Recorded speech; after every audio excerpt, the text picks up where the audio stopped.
بسم اللہ الرحمن الرحیم۔ پیارے دوستو السلام علیکم۔ فاتح بیت المقدس سلطان صلاح الدین ایوبی رحمہ اللہ علیہ میلے کی صبح طلوع ہوئی۔ وہ میدان بہت ہی وسیع تھا جس کے تین اطراف تماشائیوں کا ہجوم تھا۔ جس طرف ریت کے ٹیلے تھے ادھر کسی کو نہیں جانے دیا گیا تھا۔ جنگی دف بجنے لگے، گھوڑوں کے ٹاپوں کی آوازیں اس طرح سنائی دی جیسے سیلابی دریا آ رہا ہو۔ گرد آسمان کی طرف اٹھ رہی تھی۔ یہ 2000 سے زیادہ گھوڑے تھے۔ پہلا گھڑ سوار میدان میں داخل ہوا۔ یہ سلطان صلاح الدین ایوبی تھا۔ اس کو دونوں طرف علمدار بردار تھے اور پیچھے سواروں کا دستہ تھا۔ گھوڑوں پر پھول دال چادریں ڈالی گئی تھی۔ ہر سوار کے ہاتھ میں برچھی تھی۔ برچھی کے چمکتے ہوئے پھل کے ساتھ رنگین کپڑے کی چھوٹی سی جھنڈی تھی۔ ہر سوار کی کمر سے تلوار لٹک رہی تھی۔ گھوڑے دلکی چال آ رہے تھے۔ سوار گردنیں تانے اور سینے پھیلائے بیٹھے تھے۔ ان کے چہروں پر جلالی تاثر تھا۔ یوں معلوم ہوتا تھا جیسے کہ تماشائیوں کے دم بخود ہجوم سے اعلیٰ و برتر ہوں۔ ان کی آن بان دیکھ کر تماشائیوں پر خاموشی طاری ہو گئی تھی۔ ان پر رعب چھا گیا تھا۔ تماشائی نیم دائرے میں کھڑے تھے۔ ان کے پیچھے تماشائی گھوڑوں پر بیٹھے تھے اور ان کے پیچھے کے تماشائی اونٹوں پر بیٹھے تھے۔ ایک ایک گھوڑے اور ایک ایک اونٹ پر دو دو تین تین آدمی بیٹھے تھے۔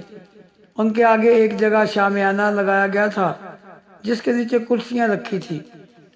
یہاں اونچی حیثیت والے تماشائی بیٹھے تھے۔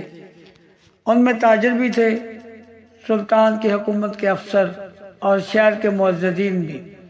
ان میں قاہرہ کی مسجدوں کے امام بھی بیٹھے تھے۔ انہیں سب سے آگے بٹھایا گیا تھا کیونکہ سلطان ایوبی مذہبی پیشواؤں اور علماء کا اس قدر احترام کرتا تھا کہ ان کی موجودگی میں ان کی اجازت کے بغیر بیٹھتا نہیں تھا۔ ان میں سلطان کے وہ افسر بھی بیٹھے تھے جو انتظامیہ کے تھے، لیکن ان کا تعلق فوج سے تھا۔ سلطان نے انہیں خاص طور پر کہا تھا کہ ان زعماء میں بیٹھ کر ان کے ساتھ دوستی پیدا کریں۔ ان میں خادم الدین البرق تھا۔ علی بن سفیان کے بعد یہ دوسرا آدمی تھا جو سلطان ایوبی کے خفیہ منصوبوں، مملکت اور فوج کے ہر راز سے واقف تھا۔ اس کا کام ہی ایسا تھا اور اس کا عہدہ سالار جتنا تھا۔ جنگ کے منصوبے اور نقشے اسی کے پاس ہوتے تھے۔ اس کی عمر 40 سال کے قریب تھی۔ وہ عرب کے مردانہ حسن اور جلال کا پیکر تھا۔ جسم توانا اور چہرہ حشاش بشاش تھا۔ البرق کے ساتھ ایک لڑکی بیٹھی تھی، بہت ہی خوبصورت لڑکی تھی۔ وہ نوجوان تھی۔ لڑکی کے ساتھ ایک آدمی بیٹھا تھا جس کی عمر 60 سال سے کچھ زیادہ تھی۔ وہ کوئی امیر کبیر لگتا تھا۔ البرق کئی بار اس لڑکی کی طرف دیکھ چکا تھا۔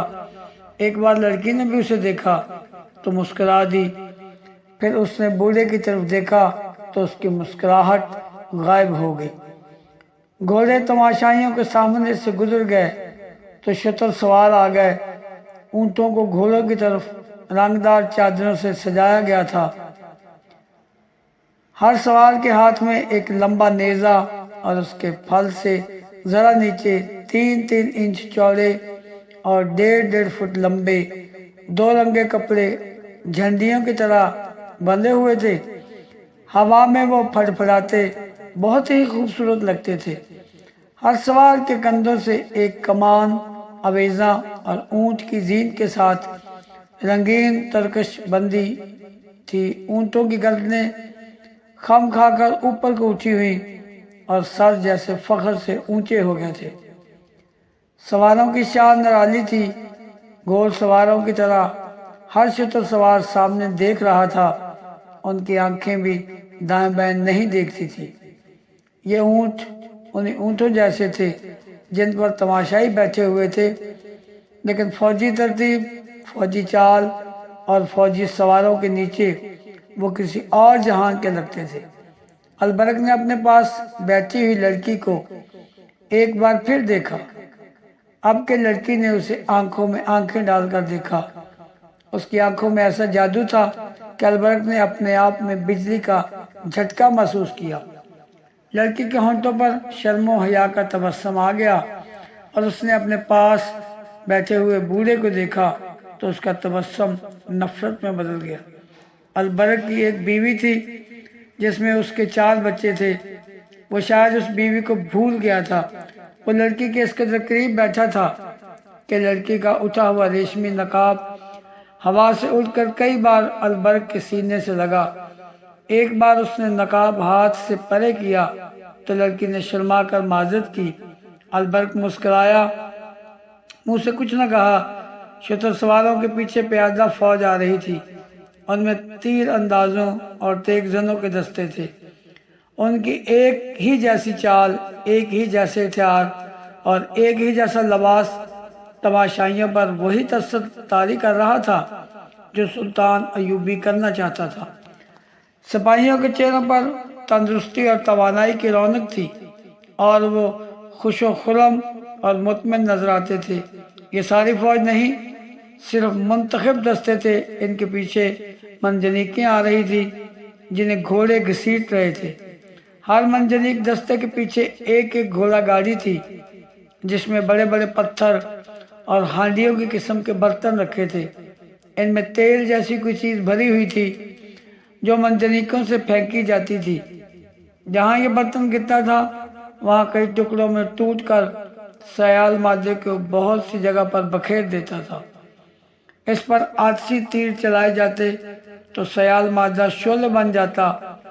سلطان ایوبی کی قیادت میں یہ سوار اور پیادہ دستے نیم دائرے میں کھڑے اور بیٹھے ہوئے تماشائیوں کے آگے سے دور آگے نکل گئے۔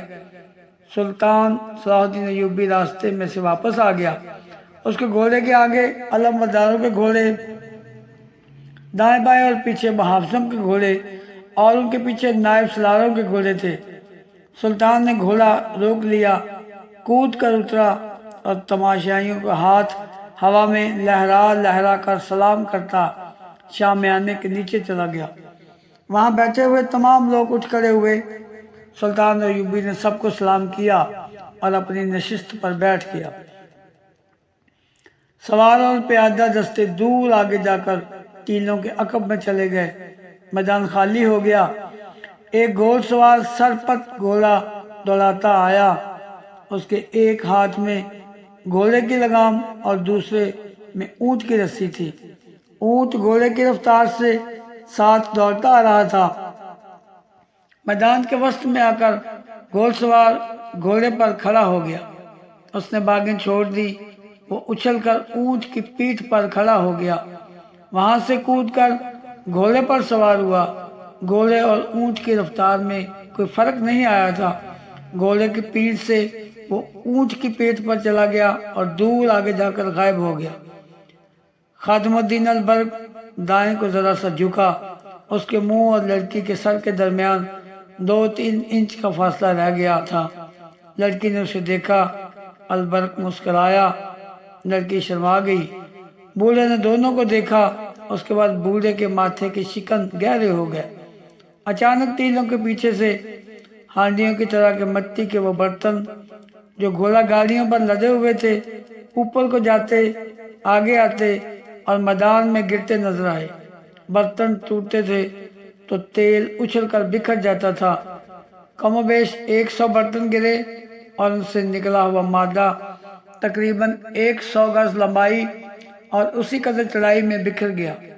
ایک ٹیلے پر 6 تیر انداز نمودار ہوئے۔ انہوں نے جلتے ہوئے فلیٹوں والے تیر چلائے جو سیال مادے والی جگہ گڑ گئے۔ فوراً وہ تمام جگہ ایک شعلہ بن گئی جو گھوڑے کی پیٹھ تک بلند اور کوئی 100 گز تک پھیلا ہوا تھا۔ ایک طرف سے 4 گھوڑ سوار گھوڑے پوری رفتار سے دوڑتے آئے۔ شعلے کے قریب آ کر وہ رکے نہیں، رفتار کم بھی نہ کی۔ چاروں شعلے میں چلے گئے۔ تماشائی دم بخود تھے کہ وہ جل جائیں گے، مگر وہ اتنے وسیع شعلوں میں دوڑتے نظر آ رہے تھے۔ آخر وہ چاروں شعلوں میں سے نکل گئے۔ تماشائیوں نے داد و تحسین کا وہ شور بلند کیا کہ آسمان پھٹنے لگا۔